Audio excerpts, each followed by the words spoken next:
भैया रखो राम राम, बिन्ना रखो सीताराम। आज अपन पढ़े वाले हैं उदाहरण नंबर 3.7 बिहार बोर्ड के लाने 4.7। छोटा सा न्यूमेरिकल है। न्यूमेरिकल में कह रहे हैं प्रथम कोटि की एक अभिक्रिया है, उसके लाने बेग स्थिरांक को मान दो है, के को मान और टी हाफ आप निकालो, अर्धायुकाल याद करना है। तो सीधा सा फंडा है। का फंडा है क्या? देखो, चूंकि हम जानते हैं अर्धायुकाल प्रथम कोटि की अभिक्रिया के लाने अर्धायुकाल होते हैं 0.693 बटा के, जो होते हैं फॉर्मूला। अब यहाँ पे हमें के की वैल्यू इन्होंने दी है। कहा दी है भैया? इनने फलानी फलानी वैल्यू दी है।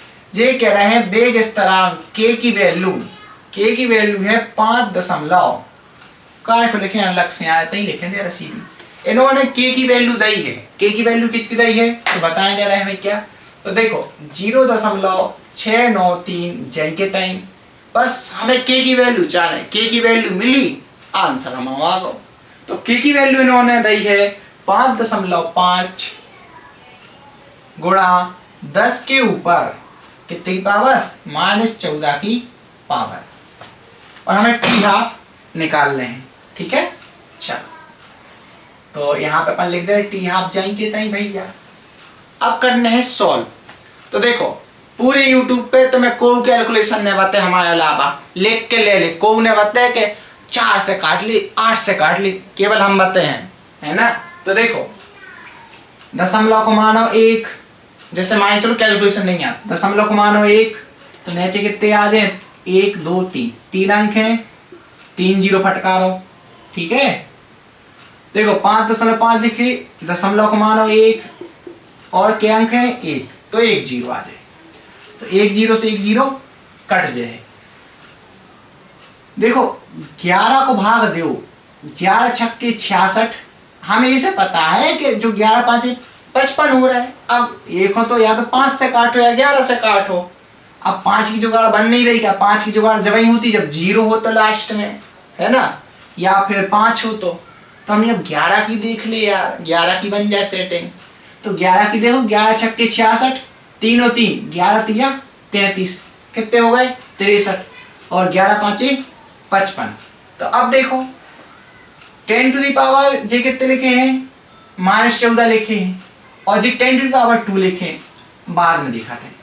अब 5 को 63 से काटो तो 5 एकम 5 1 3, 5 दूनी 10, 3 0, है ना।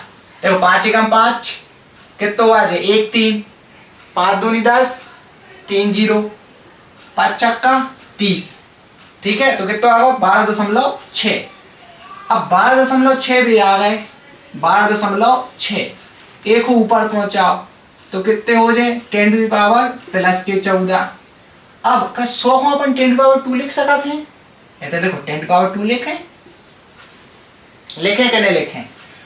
या तो तुम्हें काट लेते, लेकिन हम समझ रहे कि मानी चलो तुमसे बनत नहीं है, तो 10 टू द पावर -2। तो आंसर का आ जाए है? आंसर आ जाए है 12.6 गुणा 10 टू द पावर 12 आंसर। ठीक है, अगर वैल्यू काय में दी है? सेकंड में दी थी, काय में दी थी? सेकंड इनवर्स में। काय में दी थी? सेकंड इनवर्स में दी थी, तो आंसर आ जाए सेकंड में।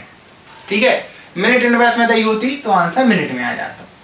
एक हो तो मैं ऐसा भी लिख सका था 1.26 गुणा 10 के ऊपर 13 सेकंड।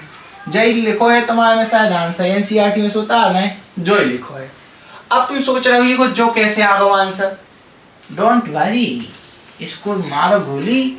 10 को देखो, 10 को कर दे गुणा और 10 को कर दे मेरे भाई भाग। तो 10 को जब तुम्हें भाग करो तो क्या हो जाए? 1.26 गुणा 10 के ऊपर 1 की पावर हो जाए 12 की पावर, तो कितना आ जाए? 10 के ऊपर 13 की पावर और सेकंड। अगर के की वैल्यू मिनट इनवर्स में दी होती तो मिनट, घंटा इनवर्स में तो घंटा, जो वैल्यू दी होती है बाहर।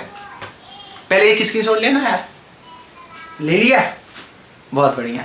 सुनो तो हमारी बात, बहुत मेहनत लगा था यार वीडियो बनाया में, और कोशिश करा था कि वायरल हो जाए। वायरल हो नहीं पा रहा, लेकिन कहो आप कर दो वायरल। तो मिला था नेक्स्ट वीडियो में, शेयर जरूर कर दियो और वीडियो में कमेंट करके जरूर बताइए कैसी लगी। Thank you.